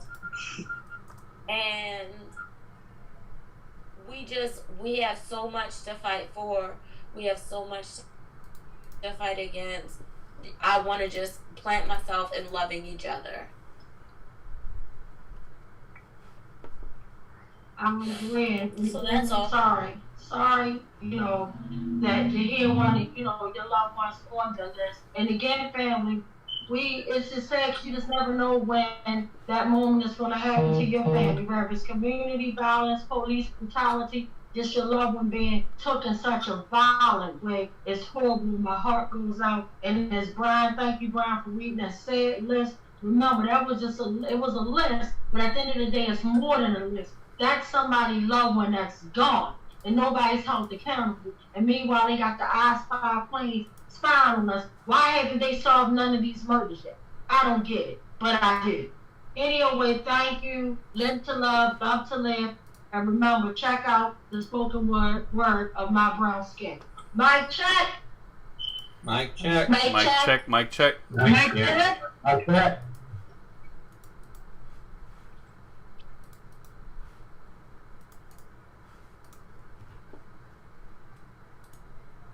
Through my school's poetry club. Hi everyone, my name is Cabria Tolan, and I also found out about the murder of Tyrone West through my school's poetry club. And it's really sickening to hear stuff like this, where the people who are supposed to serve and protect our communities and protect us are gunning us down for no reason. And it's a shame. So I joined in the West Wednesday rallies, and I'm proud to have joined. I love the positive energy here, and I applaud Tawanda and the rest of the West family for their strength and their endurance through this entire situation. They've been doing this ever since he passed, and it's been a long time.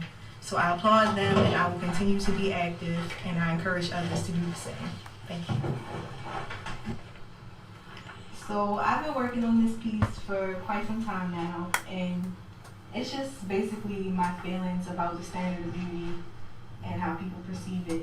And it's called Love Your Brown Skin. I love it already. Brown skin, you know I love your brown skin. I can't tell where yours begins, and I can't tell where mine ends. Blonde hair, blue eyes, fair skin, and a height above 5'9" is what society asks for. Portraying models on TV and in magazines is things that truly gleam, but all that glitters ain't gold. Your kinky coils and your deep brown eyes, your chocolate skin and your big thighs are beautiful, though you don't realize that society will only criticize what it is terrified of. You look in the mirror and dislike what you see, but believe me, baby girl, you're who they want to be. You think these white girls don't like you because your skin is black, but when they look at their reflection, they want you to stare back. And it's so sad. Beautiful black girls, y'all just don't know. And these guys out here in love with the wrong type of cocoa and forget all about the cocoa brown skin that our girls are wrapped in. Leaving us alone to sink in our sea of melanin to mellow in and wonder why we're inferior. The truth is, they know our exterior is superior, so they ruin our interiors with these false displays of the standard of beauty. They're not fooling me. I know my mahogany skin is beautiful, whether you like it or not. My Hershey tone is all me, not sprayed on a store-bought. Right? That's right. To all my beautiful black girls, learn to love your brown skin.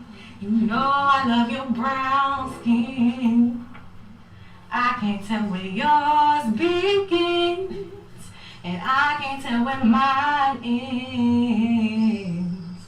Oh, brown skin, up against my brown skin, need some every now and then.